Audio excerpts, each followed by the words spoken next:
we need to prepare a DDR4 small screwdriver and additional screwdriver or plastic card analog. Very important.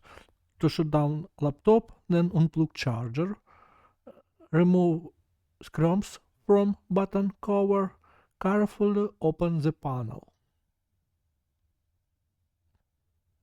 Using plastic card or additional screwdriver, be careful to not break your back.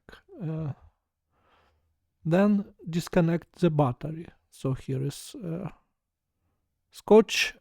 You need to remove it and carefully disconnect battery to prevent broke equipment.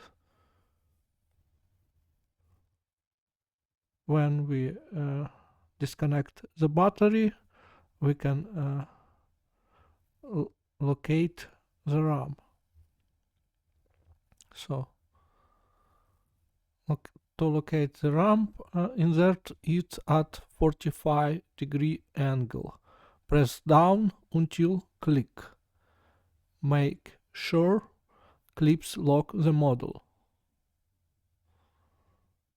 Check it. Connect battery and put bottom cover back.